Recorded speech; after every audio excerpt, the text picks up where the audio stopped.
Tourism has grown to be a major social and economic force which contributes to South Africa's earnings of foreign exchange. Now, tourism serves as a generator of employment. However, one of the major impediments to tourism achieving its economic and social roles is the recent looting of foreign-owned shops. To discuss this and other issues, we're joined in studio by tourism lecturer at the Tshwane University of Technology, Unathi Sonwabile Henama. So thank you very much indeed for your time. Yes, sir.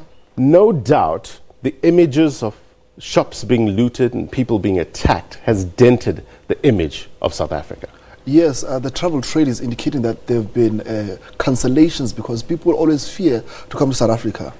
We have a very, very beautiful country, but unfortunately, people will always speak about how beautiful the country is, but also speak about whether am I safe when I come to South Africa? Yeah. And that has a negative impact on the tourism trade. What sort of numbers are we looking at? Are there numbers out there in terms of that tells us that these lootings and the attacks and the images that are going around the world are having a real impact on the numbers will come obviously after a few months, but the tourism trade, like SABC, is already indicating that they've realized the big cancellations coming into South Africa, especially for the central business districts. Yeah. So that's actually quite bad for us. South Africans are known as warm people. You know, we known as this rainbow nation, but there's this dark cloud now that's hanging over our heads with regards to the recent incidents. But it's not only recent. We saw these, some attacks in 2008, 2015 as well. How do we get past this? How do we fix the situation, especially in terms of the tourism angle? From a tourism angle, we'll continue obviously indicating that we're open for business, but obviously safety and security must become a dividend that is shared by each and every citizen, and also the tourists will also benefit. So safety and security must become that national imperative.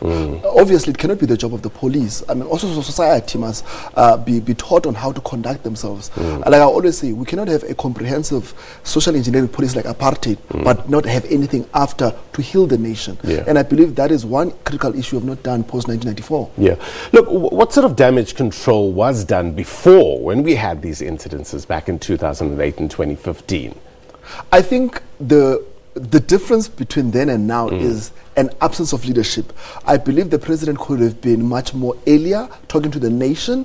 I believe the time which we lost in him providing leadership is a critical challenge, but I think obviously he's learned from this, and we obviously require political leadership, especially during times of crisis, because times of crisis are times pregnant with opportunity. Yeah. Look, there are various summits or seminars around the world in order to promote South Africa as a destination, but speaking personally, when one wants to travel, you consider safety as one of the big issues. If safety is a big issue, you'll rather not. But so how do you go about marketing South Africa considering that? I think the way we must market South Africa is to indicate that there are safe areas and unsafe areas, like anywhere else, in the country, anywhere else in the world. But unfortunately, it is these sometimes unsafe areas where transformation can actually happen. So you find that the people might come to the central business districts but not go to the Soweto where we want obviously them to spend money there. So unfortunately in the tourism industry, sometimes perception trumps reality. Yeah. And some of these incidences that we've seen of late, it's not happening where tourists normally travel to, isn't it? Does that happen in telling people out there, though, potential visitors, that look, there are safe areas as well that you can go to? I think a classical example is Cape Town. Yes. You find that where all of these murders are happening, that is not your typical tourism area. But unfortunately, because we want tourism to be spread to as many areas as possible, unfortunately, people will not go there, and the citizens will not benefit, obviously, from the tourism dollar that the tourists bring to the country. Yeah. Reportedly, a couple of days ago, the Tanzanian national carrier has postponed or suspended flights from its commercial capital here to Johannesburg. What sort of effect will that have That's on tourism. very bad. Yeah. That's very bad. Not only that, you must also understand Johannesburg is the most popular aviation hub. That means also people are not connecting to South Africa. And that's very bad. That means that other destinations on the African continent will benefit from all of these things. So we have to fix South Africa. Yeah. I mean, even when you look at the countries that are pulled out from playing Bafana as well, that has a huge impact, because when people start seeing countries not wanting to engage in sporting activities, it throws you back to those eras, when we had that trouble, and people ask, are we going back there? So it's this perception that you need to manage as well. We have to manage perception. Yeah. The tourism industry, remember, it's all about that. Yeah. It's a happiness optics, industry. Yeah. We want to go and enjoy ourselves. We do not want also to associate with destinations where my personal safety is not there. Yeah. Yeah.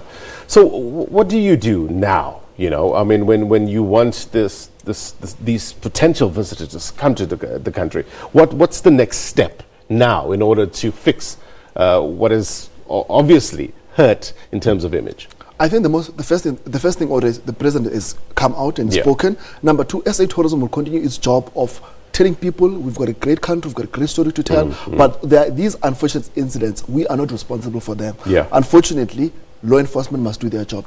And the RAND, the way it is, it's a great to entice potential visitors from overseas, because they come here for relatively cheap holiday, but they get value for their money as well. Yes, I mean, the rand has been depreciating for the past, this whole year has been depreciating. So from a value perspective, we should be telling people, guys, South Africa is open, it's on sale. Yeah. The tourism product here is currently on sale, but unfortunately, the cancellation because of the perception, we have to manage that. Do you know of any other travel warnings issued by various countries in terms of South Africa? I mean, if you look at last year, there were several travel warnings, even Britain, that they said about the civil divided strikes coming to South Africa, especially around the elections. So we obviously need to fix South Africa from a safety perspective, so that these travel warnings are taken back by those countries. But obviously, like I said, safety and security is a dividend that must be shared by me and you before it goes to the tourists. As we always say in tourism, if the towns and cities are great enough for the citizens to stay there, the tourists will naturally come. We've seen incidents here in South Africa. You've seen subsequent incidents in other parts of the African continent with regards to certain South African business interests being attacked. What's your advice to South Africans thinking about traveling around Africa? I think the most important thing, before they travel, they must obviously contact DERCO and be on that database so that they can also inform. I always think it's always important when you go to a foreign country, just always find out where our embassy is. You just have their email address and tell them, I'm just around the country, and I went back home safely. So I think just normal safety precautions must be undertaken. Yeah, all right. Thank you very much indeed for coming through and your perspective as always. That was Unathi Sonwabile. I like to say your second name as well. Sonwabile Henama is a tourism studies lecturer at TUT. We're going to take a quick break. Get to more news next. Stay with us.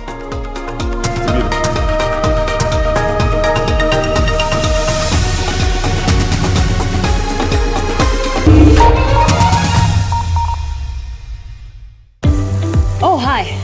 As you can see, I'm trying to get the most out of my day, trying to get this workout in and film this infomercial. And I'm sure you're trying to get the most out of life too. So, what's stopping you? What? Money? Money shouldn't stop you from going on holiday, paying emergency car repairs, or buying that gym equipment that you've always wanted. Get it sorted with a Ubank personal loan of up to 100,000 Rand with flexible repayment terms of up to 60 months. So you can focus on dreaming big and reaching your goals, and Ubank can help you sort out your finances. Get it sorted with a Ubank loan. I've reached my calorie count and finished filming this infomercial. Hashtag get it sorted.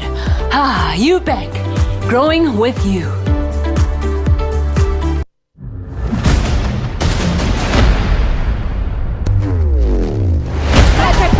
We stay on the visuals, they're busy shooting. We drove around this.